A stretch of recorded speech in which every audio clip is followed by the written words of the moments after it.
सूर्यास्त के बाद प्रवेश मना है। ये शब्द किसी कहानी की किताब से नहीं लिए गए हैं। ये एक सरकारी चेतावनी है। जी हाँ, आर्कियोलॉजिकल सर्वे ऑफ इंडिया ने इसे एक ऐतिहासिक जगह पर लगाया है। अब सवाल ये उठता है कि आखिर क्यों? तो चलिए, आज हम भानगढ़ किले के उस गहरे रहस्य से पर्दा उठाते हैं।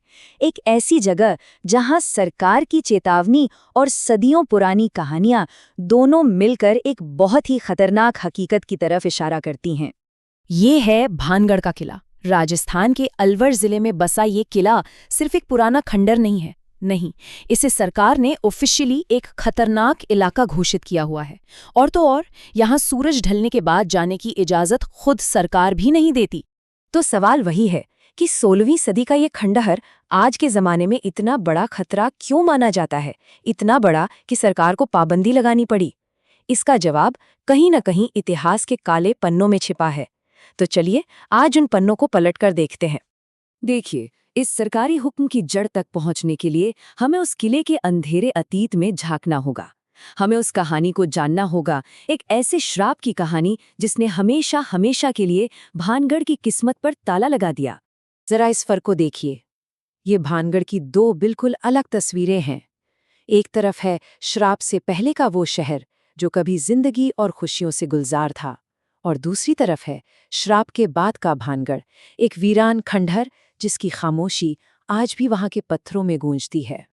तो ये कहानी शुरू होती है 16वीं सदी से। राजा माधो सिंह ने भानगढ़ को एक बहुत ही खुशहाल शहर बनाया था। फिर कुछ साल बीते और राज्य में हुई राजकुमारी रत्नावती, जिनकी खूबसूरती के चर्चे दूर दूर तक थे। लेकिन उनकी इसी खूबसूरती पर एक तांत्रिक सिंघिया की बुरी नजर पड़ गई। वो उन्हें किसी भी हाल में पाना चाहता था और इसके लिए उसने काले जादू का सहारा लिया। पर राजकुमारी को उसकी साजिश का पता चल गया और उन्होंने उसे नाकाम कर दिया। और बस यहीं से भानगढ़ की बर्बादी की कहानी शुरू हो गई। उस तांत्रिक ने अपने आखिरी पलों में जो किया, उसी ने एक पूरे के पूरे राज्य की तबाही की कहानी लिख दी। मरते मरते उस तांत्रिक ने श्राप दिया, ये पूरा शहर बर्बाद हो जाएगा और यहाँ कोई कभी नहीं बस पाएगा। और कहते हैं कि उसके ये आखिरी शब्द इस शहर के लिए एक ऐसा अभिशाप बन गए जिससे वो आज तक उभर नहीं पाया है। आज जो भी चेतावनियां हैं, उनकी जड़ यही श्राप माना जाता है।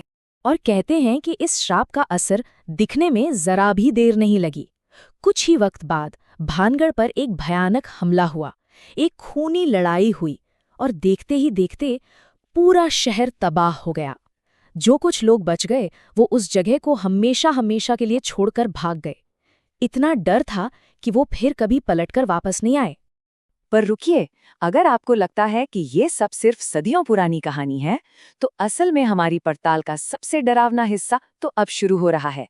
क्योंकि अब हम लौट रहे हैं आज के दौर में और देखने वाले हैं कि ये खतरा आज भी कितना असली है। आज भी जो लोग दिन के उजाले में इन खंडहरों में जाने की हिम्मत जुटाते हैं ना, वो अक्सर अजीब अजीब बातें बताते हैं। कहते हैं कि वहां अचानक किसी के रोने की आवाजें आती हैं, या ऐसा लगता है जैसे कोई फुसफुसा रहा है।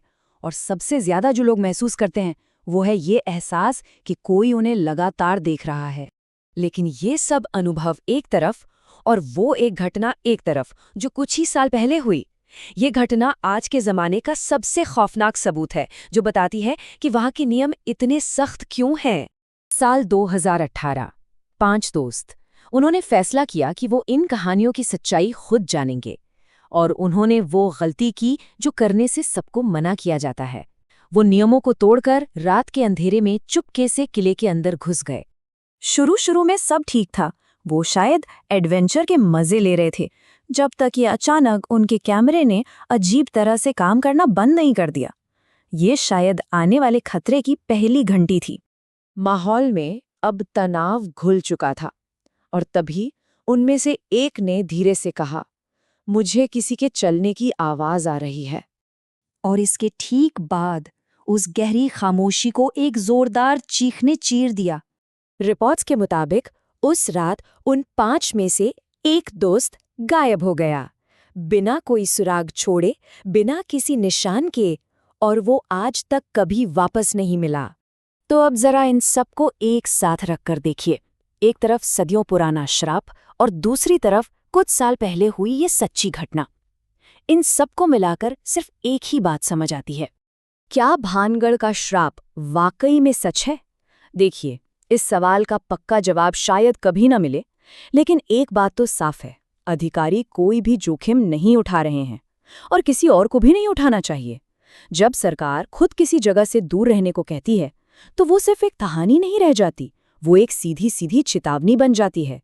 एक ऐसी चेतावनी जिसे नज़रअंदाज करने की कीमत बहुत भारी हो सकती है।